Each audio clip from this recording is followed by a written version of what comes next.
Hey everyone, I'm Jeremy from Surviving the Daily. I hope everyone's surviving well. Today we're going to take a look at my EDC tool bag. This is a bag that I have nearby the majority of the day. It's either sitting on the front seat of my truck, on my desk, or in my EDC backpack. And it has a lot of invaluable gear in it. I'm very excited to break it open and show you everything that's inside of it. So let's get to it.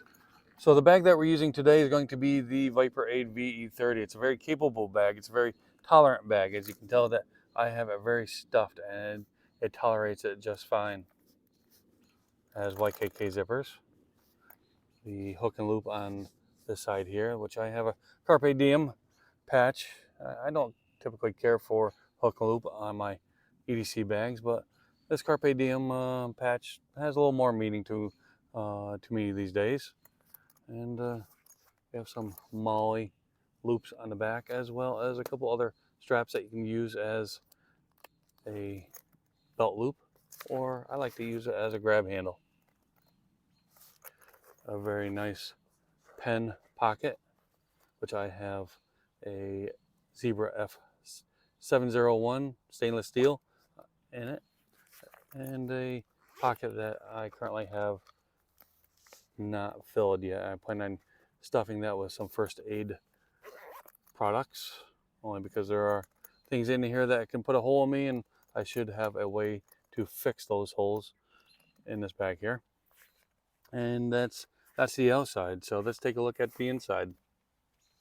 So I probably should have done this on a table, would have been a lot easier, but I've been waiting for the last 6 months to be able to get outside and start making videos, and well, here we are, and that's just break it open.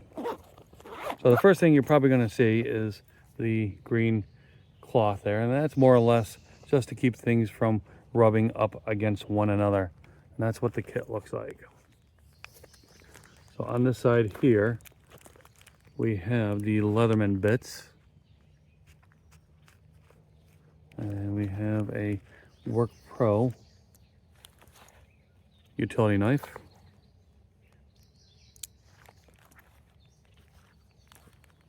I also, and it is redundant, I have the Next Tool bit kit here, and yes it is redundant, I know, but at least I know I can beat these bits up pretty well and not worry too much about it, because this little kit right here I think costs 15 bucks, whereas the other bit kit costs $30, and that's if you can find it. There have been plenty of times where those bit kits are very difficult to find. And lastly, I have on this side here the Olight Baton 4. Very capable little flashlight. Flip it around, and the whole reason why I built this kit, I purchased the Leatherman Arc a couple months ago and didn't want to carry it on my body, on my person, so I decided to build this kit out and throw it in there. And one main reason why I didn't want to carry this is because of the accessories, the bit kit, and also the extension I have in here. So we have that, and I do have a AAA battery, and that is for the non-contact electric tester. Also have a pair of 5-inch Cobra water pump pliers, as well as the extension. Now the extension also will go with the Wera. The Wera does have a magnet in it, so it keeps that in there nice and tight. Moving along, we have a Sharpie click marker. I love these. A snap-on precision screwdriver, and you can flip it around from Phillips head to flathead. And it has a magnet on that end.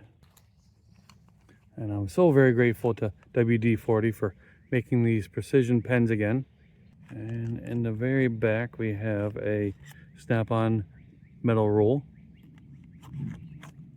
and a field book, which I'm not going to pull completely out because it is a kind of a pain in the neck to get in and out, but to make some notes for measurements or just notes in general, I have that field book back there. And stuff it back in. So there you have it. That's going to be my EDC Tool Kit. Let me know down in the comments what you think of this. Am I missing anything? And one thing I am forgetting to mention, in this little pocket here, I have the ready duct tape. Can't have a toolkit without duct tape. So that's everything. Again, let me know down in the comments what you think of this. And I want to thank you for stopping in, checking out this video. I greatly appreciate it. I hope you're having an amazing day, and I'll see you next time.